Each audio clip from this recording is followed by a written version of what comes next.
আজকের ভিডিওতে আপনাদের সামনে তুলে ধরা হবে রাস্তার প্রাইম কোট কিভাবে করা হয়। প্রাইম কোট করার পূর্বে রাস্তাকে ভালোভাবে কম্প্যাকশন করে নেওয়া হয়। কম্প্যাকশন করে নেওয়ার পর রাস্তার উপরিভাগের যে ধুলি বা ময়লা সেগুলো খুব ভালোভাবে পরিষ্কার করা হয়। এয়ার কম্প্রেসার মেশিন দিয়ে হাওয়া মারে একদম পুরোপুরিভাবে পরিষ্কার করা হয়। এই মেশিনটি হলো প্রাইম কোট করার মেশিন, ডিস্ট্রিবিউটার মেশিন। এই মেশিন দিয়েই খুব সুন্দরভাবে রাস্তায় স্প্রে করা হবে। এই মেশিনে মূলত ভিটামিন এবং কেরোসিনের মিশ্রণ আছে, যা রাস্তায় প্রাইম করা হবে। প্রাইম করার পূর্বে কেরোসিন ও ভিটামিনের মিশ্রণ খুব ভালোভাবে উত্তপ্ত করা হয়। এখন প্রাইম কোডের মেশিন নিজস্ব অবস্থানে দাঁড়িয়ে সব রেডি করেছে।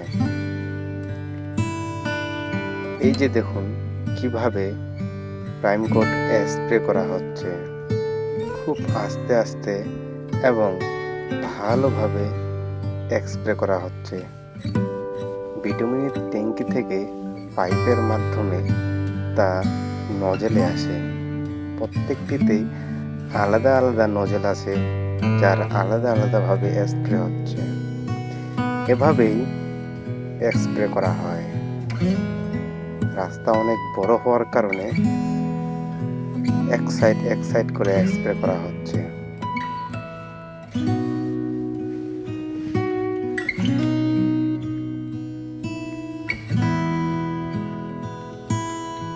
এবার দ্বিতীয় সাইড স্প্রে করার জন্য মেশিন আমার পিছনে আসে।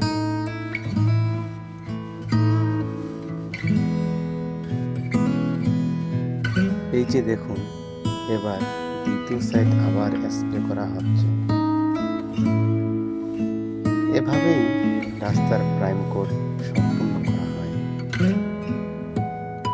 এই প্রাইম কোট নির্দিষ্ট সময় পর্যন্ত শুকানোর জন্য রেখে দেওয়া হবে। তারপর যখন শুকিয়ে যাবে, পিচ ঢালের জন্য প্রস্তুত হয়ে যাবে, তখন রাস্তায় পিচ ঢালাই করা হবে। ভিডিও দেখার জন্য সবাইকে জানাই ধন্যবাদ। দেখা হবে আবার নতুন কোনো ভিডিওতে। সেই পর্যন্ত আল্লাহ সবাইকে ভালো রাখুক, সুস্থ রাখুক, এই বলে বিদায় নিচ্ছি। আসসালামু আলাইকুম।